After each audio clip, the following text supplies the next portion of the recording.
Welcome back to part 2 of my PACT infantry tutorial.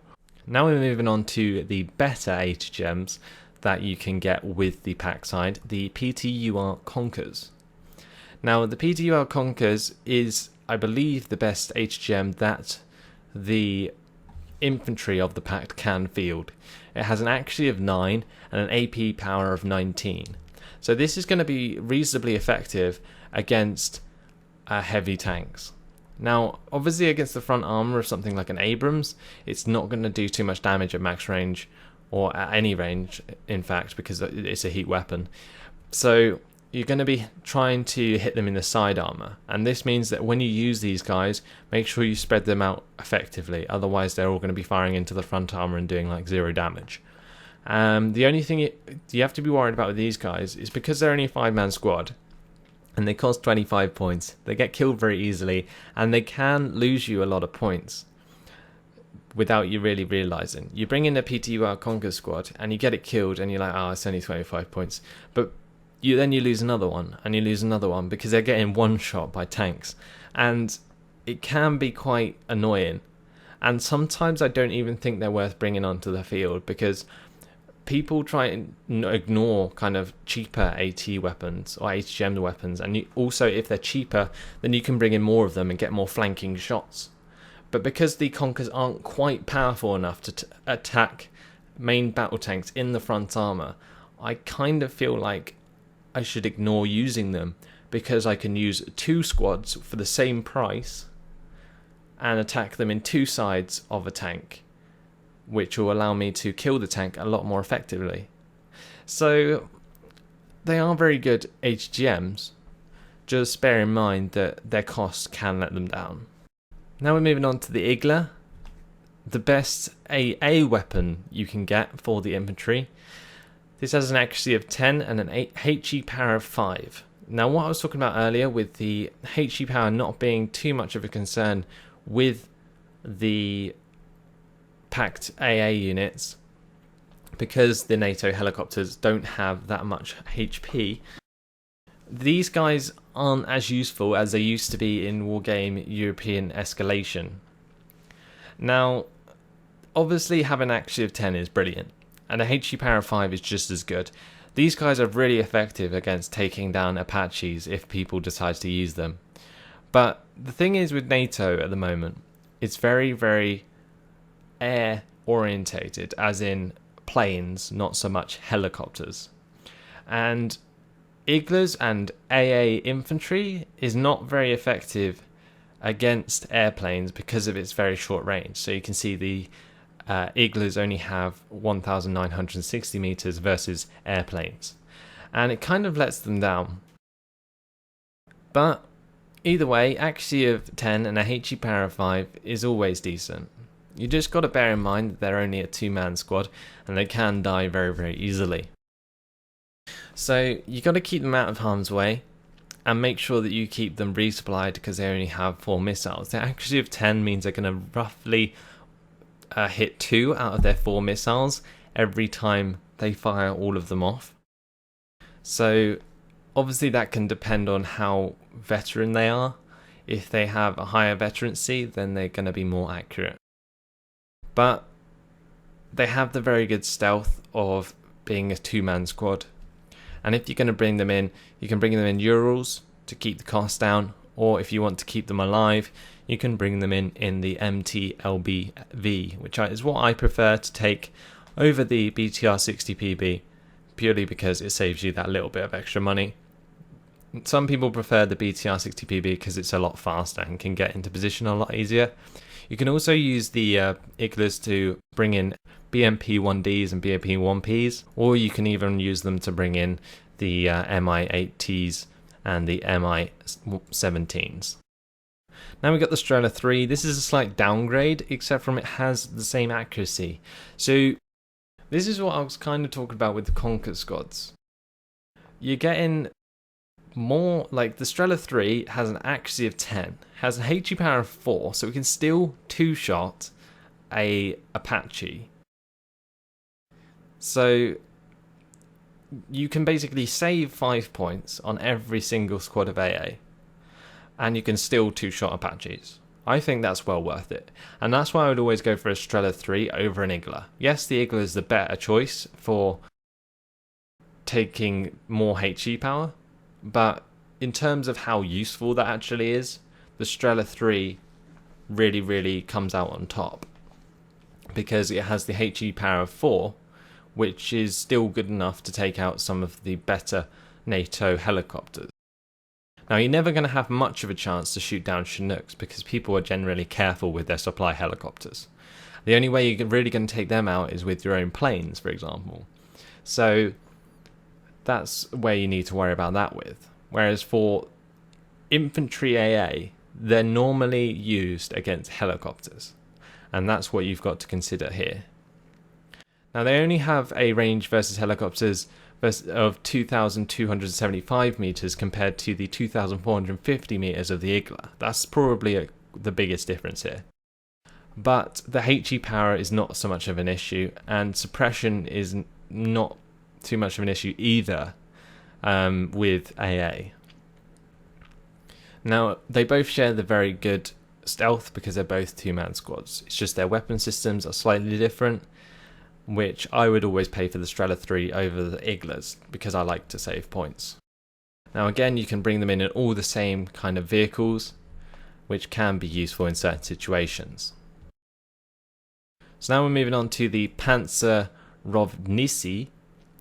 These are a Czech unit, basically a complete anti-tank squad without an ATGM. It's basically, they're small 5-man squads with extremely good heat rockets of an accuracy of 10 and an AP power of 17. These are good squads for ambushing in places where there are trees near roads. So people are fast moving their troops, for example, down roads, and then they bump into these guys and they shoot them point blank with their AT rockets. It's the only time they can come in useful. Other than that, they're kind of useless because if they bump into any infantry, they get killed instantly. If they get spotted from a long distance, they get killed instantly because they're 5-man squads, and they're just going to die very quickly. And without an MG, they're kind of useless. You can use them to bring in some of the better APCs that the Czechs can field, but never a unit I would recommend. Now we've got the Panzerjägers for the West Germans. These are, again, another specific AT unit, pretty much the same scenario as the Pansir Rodney.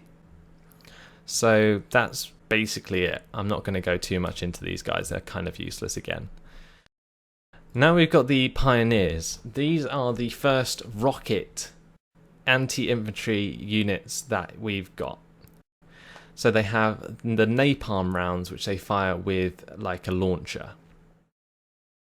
They have an accuracy of 7 and HE power of 3, and these guys can be very useful for taking care of enemy infantry in towns and forests. So if you're struggling against more elite units, you can always bring in these guys to give you a little bit of extra support with their napalm rockets. Napalm rockets are probably one of the more overpowered aspects of infantry, and especially with the assault engineers in the NATO side, it definitely shows how effective they can be, because 9 times out of 10, a unit with napalm rounds is going to take out an infantry without napalm rounds. Now, if you're going to bring these in, generally you're going to keep them in towns and forests. You can use the Urals just to get them there, or you can use the SPW 152K. I really like this little car because it's fast on roads and can get you to where you want to be very quickly and has the armor that you need. But if you want something a bit heavier, you can always go for the BMP2 if you need a really heavy HGM to help you out, or you can just bring them in the Mi-8 TVs if you want some heavy rocket pod support. Now we're moving on to the first 5-point squad that the PACT hosts, the Reserve Hudson. These are West German crappy squads of 10 men, which come with an assault rifle and an AT weapon. A really bad assault rifle with an accuracy of 5, and a pretty terrible RPG of an accuracy of 6 and an AP power of 10. Definitely a unit I would ignore. Now we've got the Zenista. These are another napalm unit, but these guys have the flamethrower, which makes them only really good in forests. Not something I would recommend bringing in unless you want to use them to get some Vidras. Now we've got the Sapere. These guys, again, another flame unit, have a flamethrower. Not very good, just completely ignore them. Now we're moving on to the good ones, the Sapere. 15-man squad, only a strength of 5 though, but they have the RPO Rice, the really good napalm launcher, accuracy of 10, HE power of 6. That is insane, and is very, very good about taking out enemy squads. This is the ultimate anti-infantry squad other than Spetsnaz. Now, I know I mentioned the Nabitsky Beretti. Those guys are very good at taking out infantry, but they don't have a napalm launcher. The Sapere, they are 15 points and they have this napalm launcher, which means that they're only good against infantry. The Nabitsky Beretti are very good because they're more all-purpose. They have an AT weapon, they can take out multiple units, including infantry, and are very good against infantry with their CQC machine gun. But the Sapere are only good against infantry, but they're very, very good against infantry. So they're very limited to what they can do. And that can be an issue. So for example, if you put a lot of these into towns and you can take out the enemy infantry, but once you've taken out the infantry, what do you do then? You get attacked by maybe some tanks, and then they're useless. They literally can't do anything. They've got an AK and a napalm rocket. The napalm rocket can't even be fired at tanks, so unless you use fire position, they're not going to be doing anything serious to enemy tanks, and they're going to die. It's as simple as that. Whereas the Nabitsky Beretti are very, very good against infantry, but they can also hold their own against heavier tanks and APCs and so on. Now we're moving on to the Motschützen.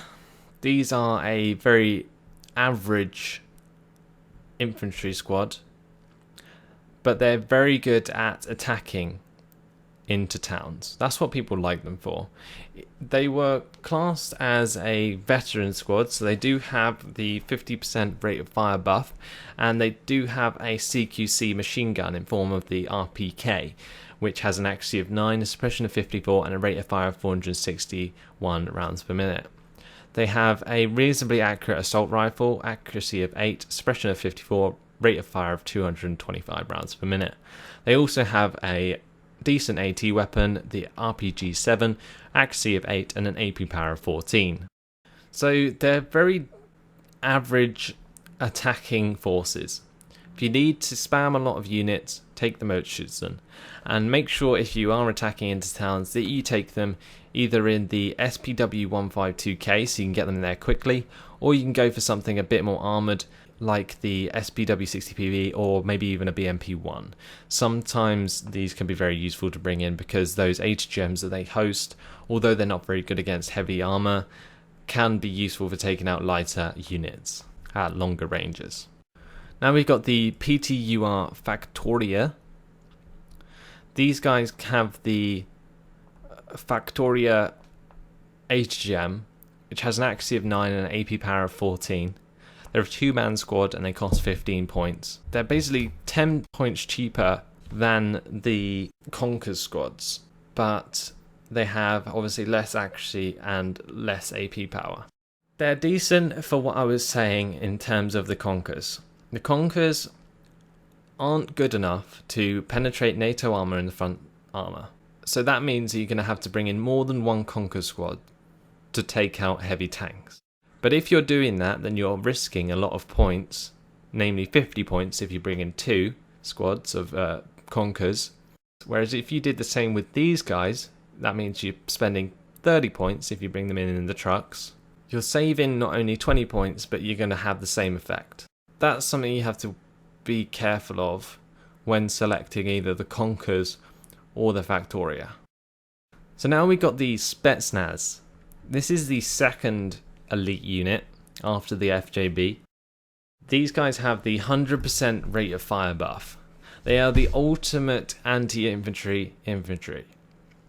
They have a speed of 27 km per hour, which allows them to run very fast. They have the AK-74 SU, has an accuracy of 9, but a rate of fire of 300 rounds per minute, and that's doubled to 600 rounds per minute. They've got the napalm launcher, the RPO Rice, which I was talking about with the Saperzi. These guys are epic at taking out enemy infantry. They have a CQC machine gun, the RPK-74, accuracy of 10, rate of fire of 601 rounds per minute. They have good optics, which also allows them to spot the enemy infantry easily. So you're going to do well with these guys wherever you need to take out infantry. The only thing you have to be wary of is that a single APC can sit there and pepper your Spetsnaz, and the Spetsnaz can't do anything about it. That's the only thing you have to worry about. So if you are going to bring in any Spetsnaz, think about bringing them in with a decent APC themselves. So you can go for the BTR-60PB to keep them alive, or you can go something with a bit more of a heavy armament. So you got the BTR-D here, then you got the BTR-RD robot. These can be very useful to bring in with the Spetsnaz because they provide an AGGM to babysit the squad. But then you can also bring them in if you choose instead, if you need a little bit of AA cover, with the BTR-ZD Strela. Now furthermore, you can also bring them in with air support in form of the Mi-8Ts or the Mi-17, or you can also go even further to get them in the Mi-24s. Now we've got the PLRK Strela II. This is your generic Strela 2 squad, but for the Czech side. Then we have the Strela 2, which is basically a Strela 2 squad for the Polish. Then we've got the Piechota Smech. These are a nice all-rounded infantry squad, very similar to the Motschützen, except from they don't have the 50% rate of fire buff, which is why they're a little bit cheaper. So they kind of have the similar weapons. Their PKM isn't a CQC weapon, so they're more of a defensive troop, and they can be used to basically flesh out your forces. They have a decent AT weapon, actually of 8, and an AP power of 14, and their AKM only has an accuracy of 6. So these guys are good for defense, not really good for attack. The good thing about these guys is you can bring them in with the Promets and the BWP-2D, which is basically a BMP-2. And that's what they're very good for. So you use these guys for defense, so you drop the Piechota Smech into towns and forests, and then you use the BMP-2 elsewhere, or with them, depending on what you're doing. Now we have the VDV. These guys have a 50% rate of fire buff, and what makes these guys epic is their AT weapon. Now, they're not an HGM squad, but they do have a very, very accurate AT weapon, the RPG-16D. It's basically an RPG with like a scope on it, but it is the only RPG, I believe, that does have 875 meter range, which is a bit better. And it has an accuracy of 12, which is a 60% chance to hit at max range. It's basically the only AT weapon that sort of breaks outside the law of having 525 meter range, and with an accuracy of 12, it's outstanding at what it does. They also host the PKM machine gun, which allows them to provide the same range fire support with a machine gun against infantry and APCs. So what makes these guys good is they're really, really good defensive troops. So say somebody's attacking you Say if you're just bumping into them anywhere on the map, but they're attacking you with APCs and infantry. Most of the time, people will bring in that combination. So these guys can attack that APC at the same range that the infantry can attack, and they're going to drive their APC up the same range as their infantry, so the infantry can jump out and fire straight away, right? So you not only have a chance to kill their APC before they get in range, but if they do jump out, not only are you going to be able to fire at them at max range 875 meters with your AT rocket, but also the machine gun, which allows them to be the ultimate killers at longer ranges. Whereas normally a normal squad would only be able to deal with the infantry and not the APC, because the RPG would be too short a range to deal with the APC's machine gun. So the guys with the APCs would win. Obviously you'd probably have APCs as well, but it depends always on the situation. Now for towns, these guys are really good at defending, but they're also good for attacking, because their AK-74 has an accuracy of 9, it's actually rather decent. And their RPG, because it's got a longer range as well, means that you can take advantage of that range when attacking into towns, and taking out APCs that may be supporting the surrounding area. So can be used both ways. They can also be used to bring in with the robot if you're worried about enemy armor, or you can use them again with the Strela III. Now finally we have another squad very similar to the Motoshutsen, the VulcanHDGaming.